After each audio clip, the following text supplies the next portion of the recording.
How's the royal family? I pray that everyone is doing well. Well, my royal family, I'm going to warn y'all. This video may make some people a bit queasy. So maybe you need to put your food down, put your drink down, because it's going to be greasy and grimy. Oh, yes. You know I'm going to deliver tonight. So, my royal family, there is a reason why I'm presenting what I'm presenting. This is not shocking to the royal family. We know that the enemy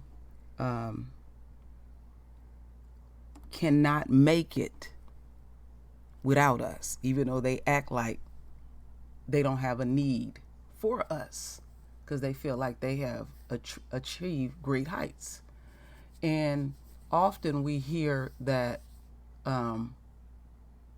the royal family built America, but we literally built the world. We are indigenous to the entire planet. But we're going to tonight focus on London, the great stink of London. And for many, many years, and even now, I don't know why I'm fascinated with studying European history, but, you know, I'm a bit of a history buff. But I wanted to, the other reason is, what inspired me to do this video was Lisa Cabrera has sent me an article. What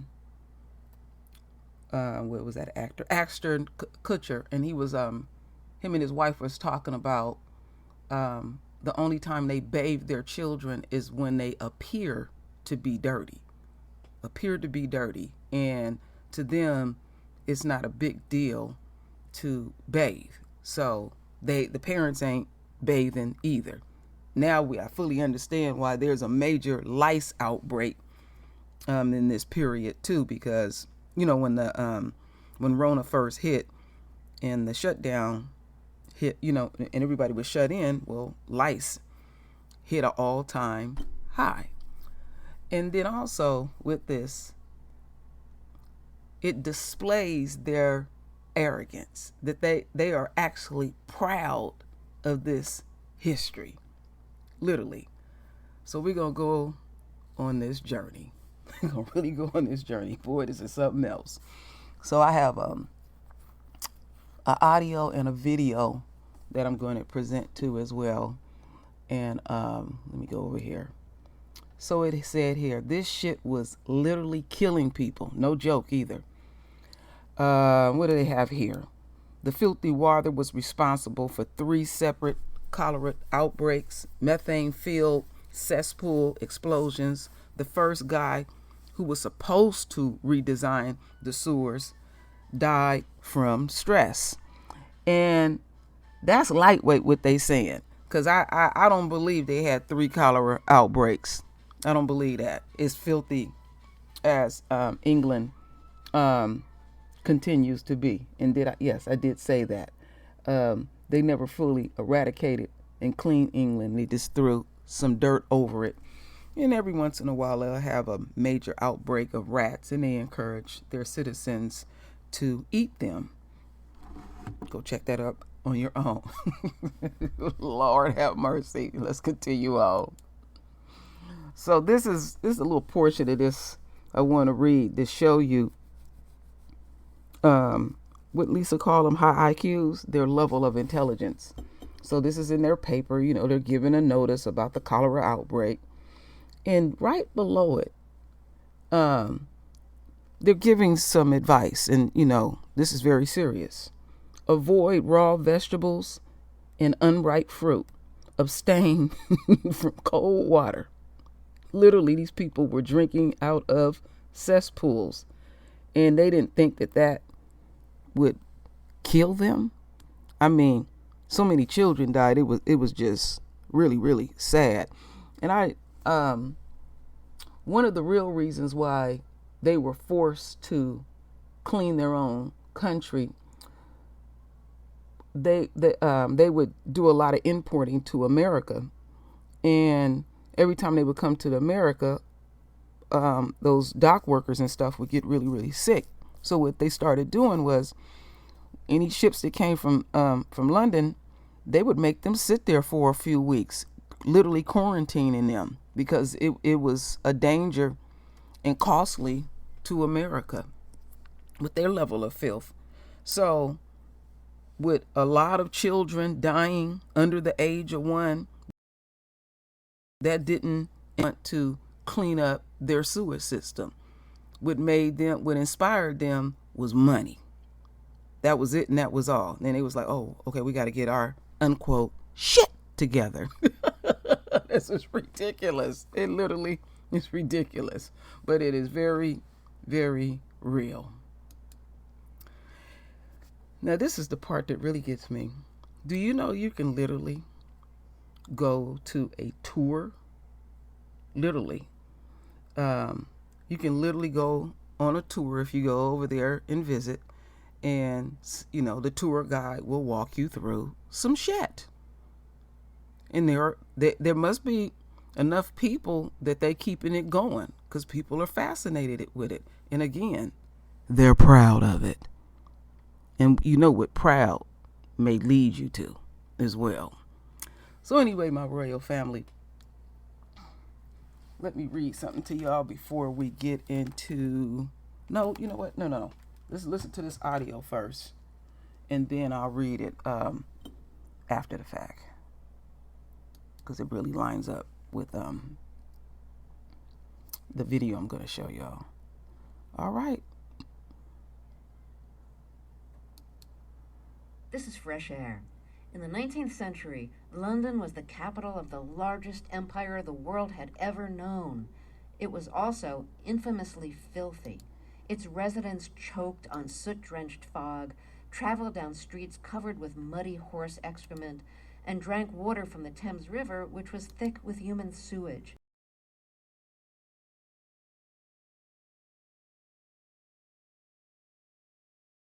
Just how interesting new book, Dirty Old London, the Victorian... We got a little glitch there. See what's going on.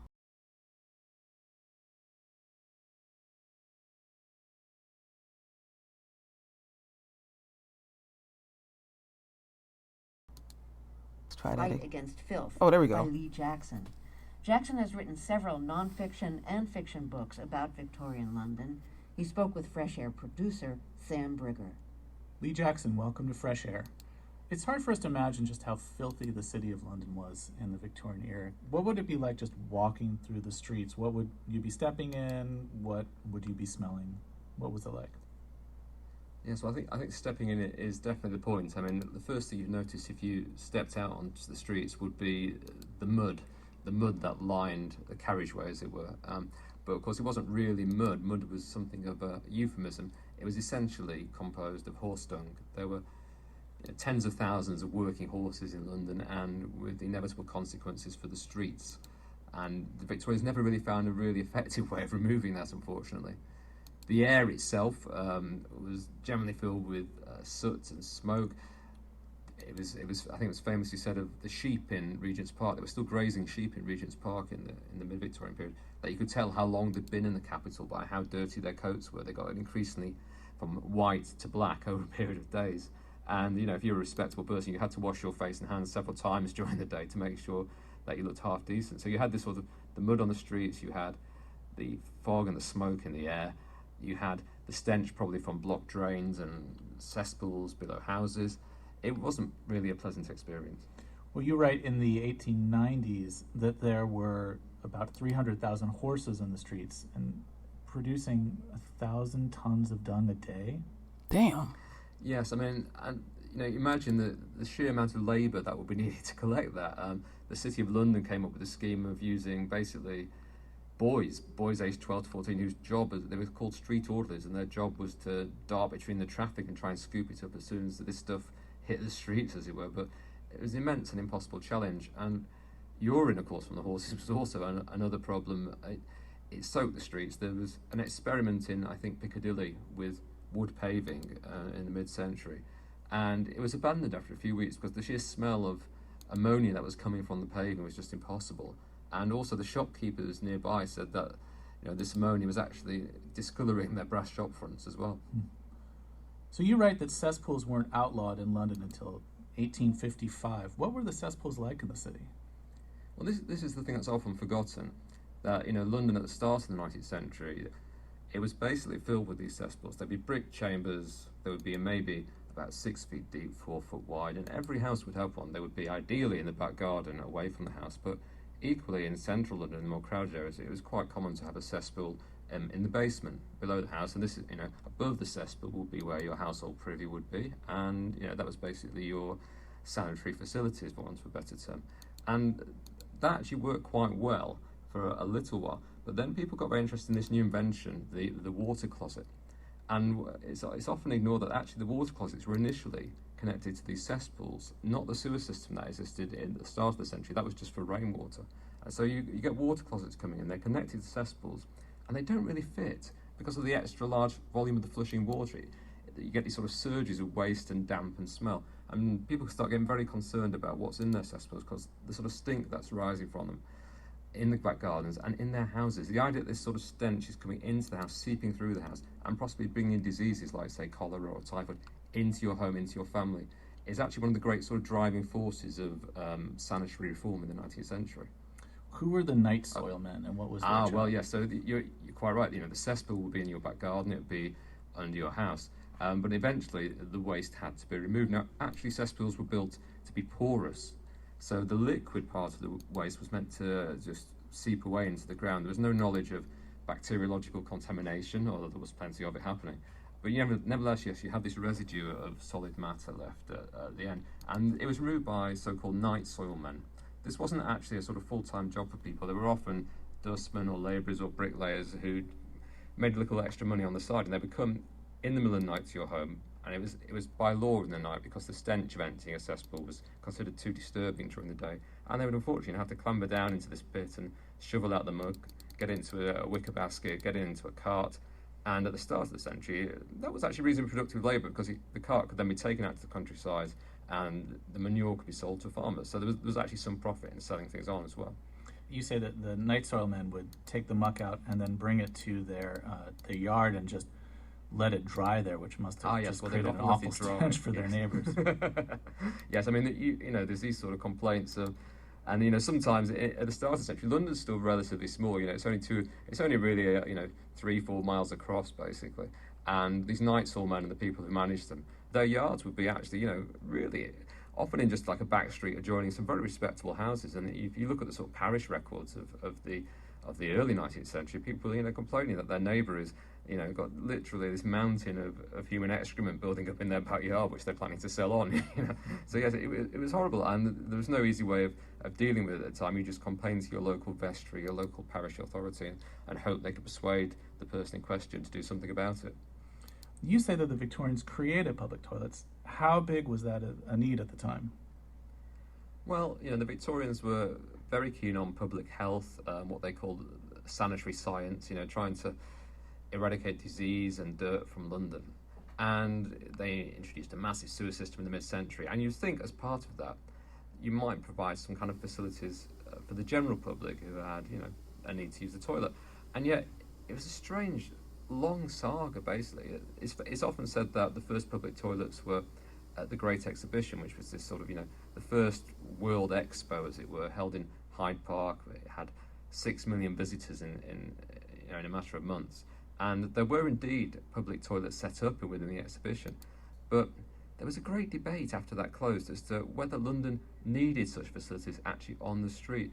And it was tied up with notions of sort of shame and respectability. And it was particularly said that women would just be too embarrassed to enter a public toilet in the public street.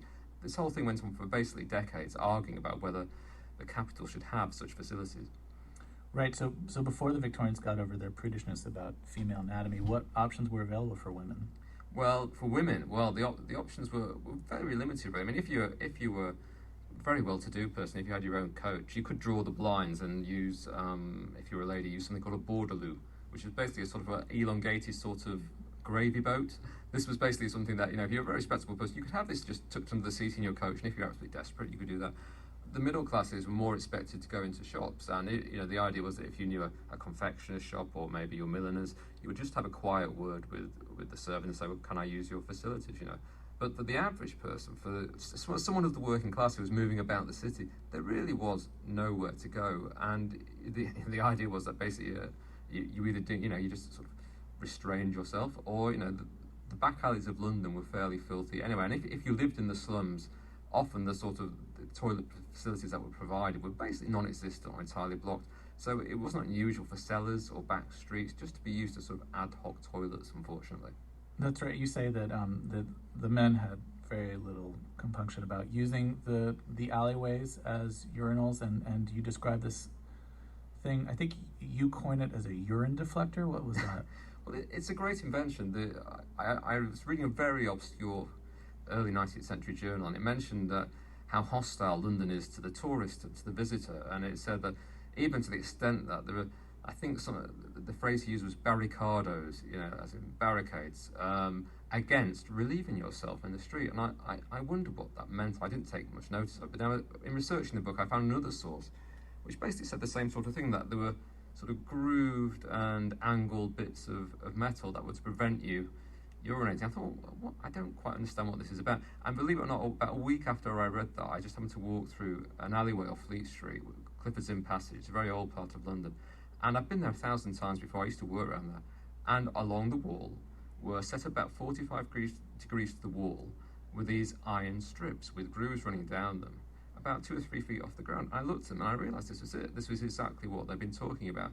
And they were there to prevent people urinating against your wall. If you had a business or a shop and you didn't want members of the public nipping into the alley around the side, you would put this groove against your wall, this sort of sloping little bit against the wall. And of course, if someone was to relieve themselves there, the slope meant that the urine fell straight into their shoes. And apparently these were all over London, and there's just this one set left on Fleet Street.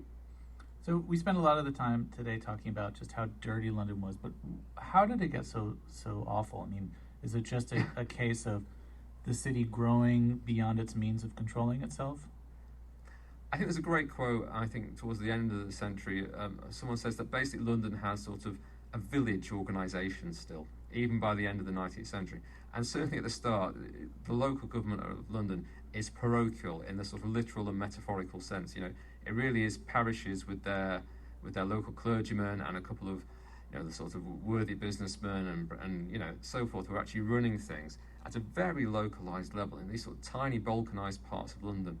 There are even some landowners who obtain sort of special acts which would allow them to run particular streets or squares as separate government entities.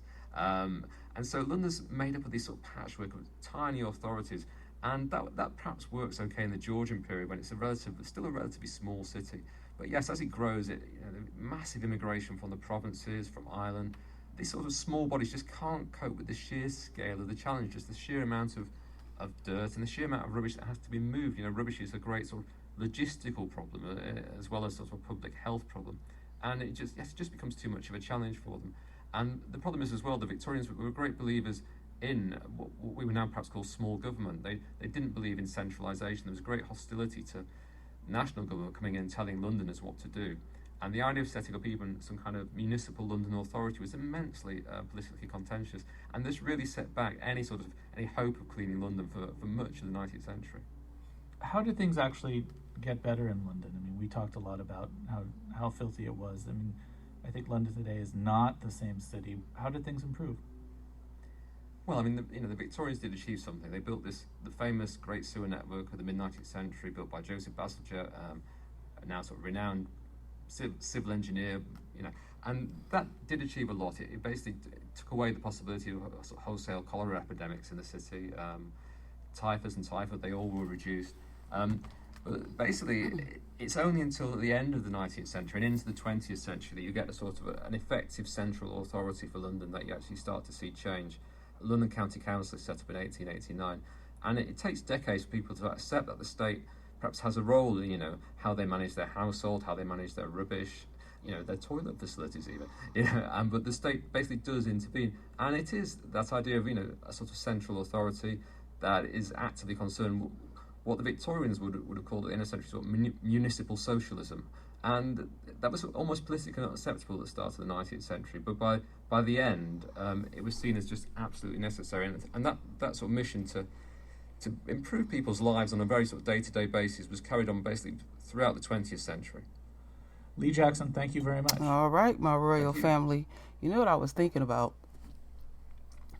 I was thinking about when the enemy was at the state capitol, literally smearing their shit and piss up there at D.C. See, that is true to their nature. They have never, ever changed whatsoever. And also, I was thinking about when our folks went over there, the Moors, and built their country, they didn't have that problem whatsoever. And then once they got a foothold and they kicked them out, eventually they got to that point. And, you know, they had this attitude that they were superior in that it was beneath them to even use a public toilet. You know, you got to go out and about for the day and stuff, and somewhere along the line, you're going to have to use the restroom. I mean, that's a trip.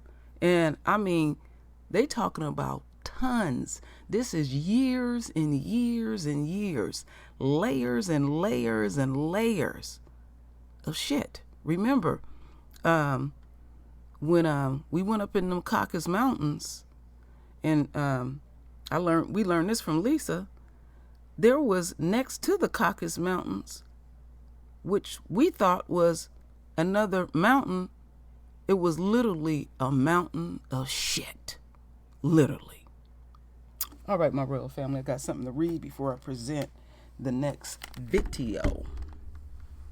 Many think of the Victorian era as a time of tight lace corsets and formal teas, and it was also the time of the Great Stink, a 2-month stretch of 1858 in which London's primary water source, River Thames, was so full of untreated sewage baking in the sun that the entire city took on an odorous reek.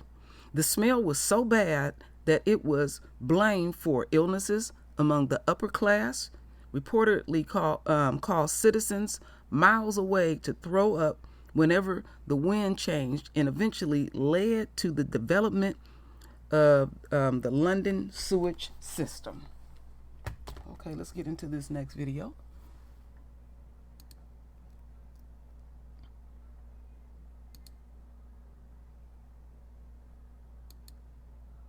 In 1858, centuries of dumping raw human, animal, and industrial waste directly into the River Thames came back to haunt the city of London in the form of the Great Stink. The smell was so bad it could cause vomiting in people miles downwind, but it would also eventually lead directly to the construction of London's first modern sewer system. Today we're going to take a look at some nausea-inducing facts about London's famous Great Stink.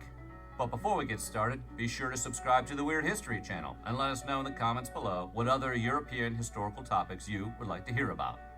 Okay, everyone, I gotta warn you, the stink is about to hit.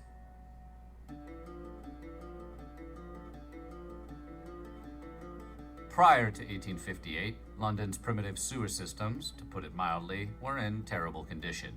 Delicious raw sewage was emptied directly into cesspits, large tanks, or even just deep holes in the ground. When they filled up, they were designed to overflow into the streets via crude culverts. Oh yeah, poopy runoff. The culverts then emptied into large trenches, which just ran down the street, even on major thoroughfares. And if that doesn't sound delightful enough, the waste in the pits would occasionally seep through the soil and find its way into the basements and foundations of homes. This created the risk of too much methane becoming trapped in air pockets, which could, and sometimes did, cause explosions. But some waste did actually make it all the way to the sewer system, which was a good thing. Right? Well, no, because the sewer funneled directly into the Thames River, as well as several other sources of drinking water. Yeah, they were drinking their own wastewater. This extremely disgusting situation is very likely what caused the cholera outbreaks of 1832, 1849, and 1854, in which many thousands of Londoners died.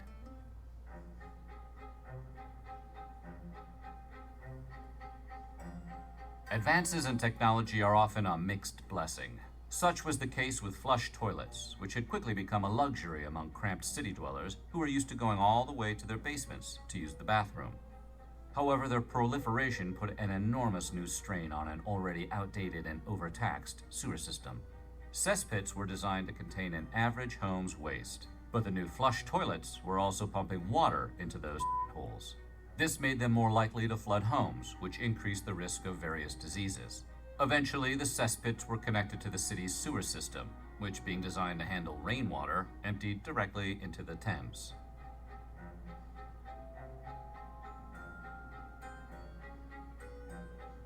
So, you're probably wondering why Londoners decided to dump their dung into their drinking water. Good question. To be fair, they didn't realize they were doing it. Starting in the 1600s, the city funneled the excrement, as well as other delightful things like industrial waste and animal carcasses, into the Thames under the belief it would be all washed out to sea. The problem was, none of that actually happened. Part of the Thames is what's called a tideway, which means that it's an area affected by the tides. Therefore, any of the waste and sewage that was dumped into the river could be carried back or forth along its length, spreading in either direction. All of that waste built up in the river for centuries, and by 1858, the entire city of London was sitting on ground that was saturated with sewage. When the heat wave hit, it all bubbled back up to the surface.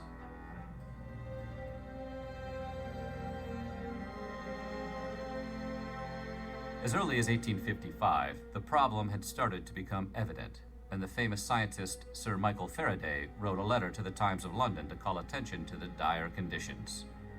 In the letter, he described a simple experiment he had performed to test the river's opacity. On a sunny day, he went to the river with some white paper cards. He tore up the cards and moistened them so that they would sink below the surface. Then he walked along the bank and dropped some of the paper pieces into the water at every pier he came to. Again and again, the results were the same. The paper bits became invisible before they had even sunk an inch below the surface. While performing the experiment, he also observed that in the vicinity of bridges, the human waste rolled up in clouds so dense that they were visible at the surface. Faraday noted that the stink was common to the whole river, which was basically just a giant open sewer at that point. Emphasizing that his descriptions weren't exaggerated or figurative in any way, he pleaded with the authorities to do something.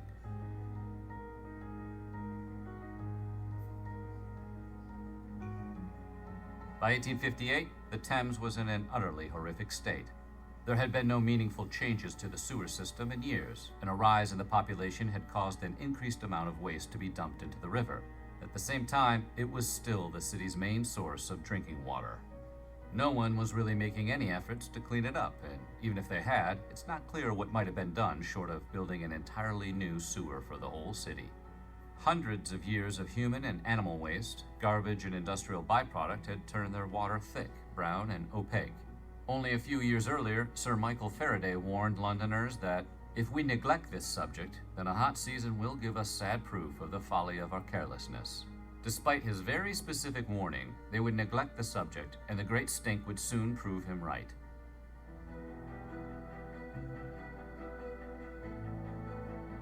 As anyone who's ever seen a disaster movie knows, ignoring the dire warnings of a panicked scientist seldom leads to anything good. In this case, it led to June of 1858, when a heat wave descended on London, and an accompanying dry spell made the Thames River nearly stop flowing. The summer heat cooked the fetid water, and the entire city was consumed by the stench. It was so overpowering that it was blamed for illnesses among the upper classes, and townsfolk miles away were reported to start vomiting whenever the wind changed in an unfavorable direction. Prime Minister Benjamin Disraeli described the river at the time as a Stygian pool reeking with ineffable and unbearable horror. Man, the British are really good at beautifully articulating something that smells terrible.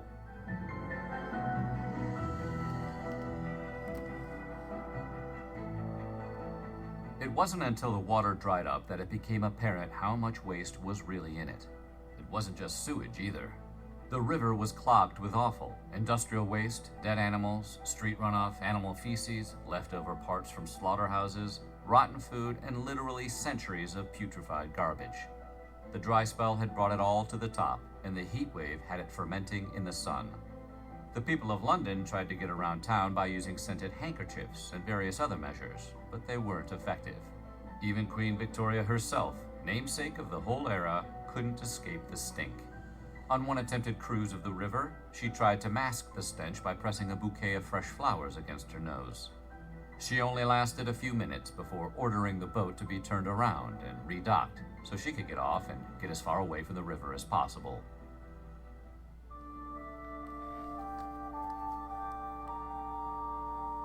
Doctors of the Victorian era subscribed to a now debunked idea called the miasma theory.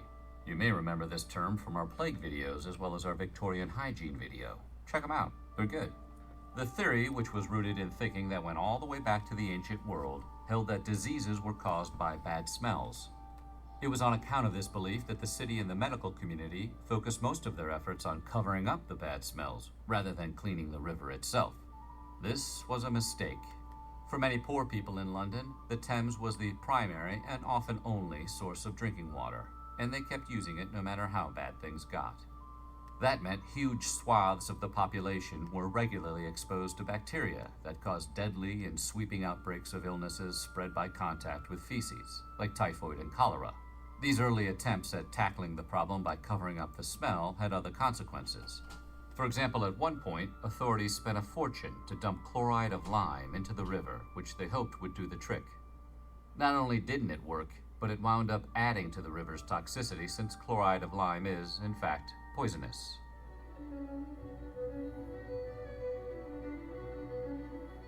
In something of a break for the people of London, Parliament had recently moved into their new offices at the Palace of Westminster, which sat right beside the Thames.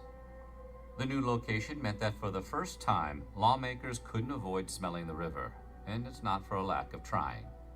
In fact, their first move was to attempt to cover up the stink by drenching the building's curtains in chloride of lime, but it didn't work.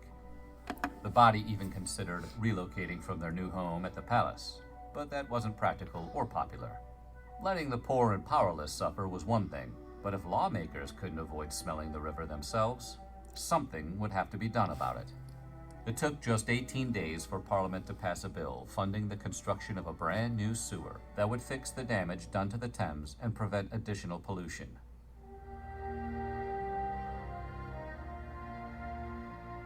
Parliament placed the task of redesigning the sewers into the hands of an English civil engineer named Joseph Bazalgette. He delivered nothing short of one of the greatest government work projects of all time and was widely credited with saving the city. Constructing Bazalgette's entirely new sewer cost the city the modern equivalent of roughly $300 million. The system, which Bazalgette had designed 2 years prior, consisted of a network of sewers that ran parallel to the Thames River, rather than into it. The waste was carried east of the city before being emptied into the river at a point where it could easily flow out to sea. The project also included the construction of water treatment stations, embankments to prevent further buildup of waste, and the development of alternative sources of fresh water. The action was a huge success. The Thames quickly returned to a healthy condition, and deaths attributable to poor water quality plummeted. In fact, the new system was so well designed and efficient, it's still in use to this very day.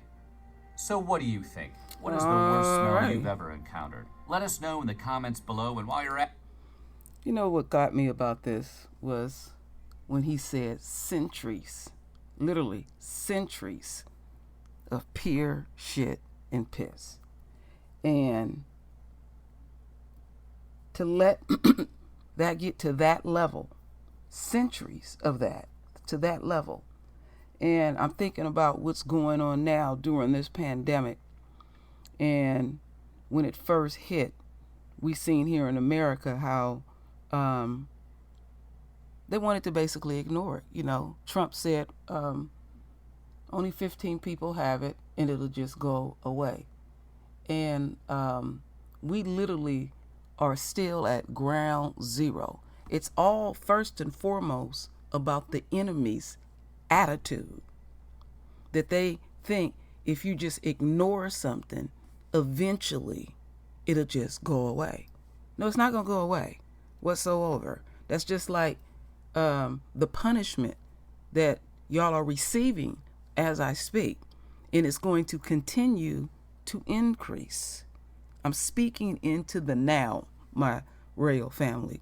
But this was very fascinating to me. And I said I wanted to present it to the royal family, because they claim they have high IQs. And they did not know how to do basic shit, literally, with their own shit. They didn't know how to prevent further generations getting sick and stuff. Now, even though they said this little fluffy stuff, really what made them clean it up in America, they was gotten to the point they wasn't willing to trade with them because it was going to be costly in America. And America was filthy too as well, because they take themselves with them. And when they take themselves with them, wherever they're going, they're leaving a trail of shit. Oh my goodness. I can't wait to read the comments. So, my royal family, render your voice with your beautiful divine words. And as always, my royal family, I thank you for your love. I thank you for your support. And with that said, Ashe.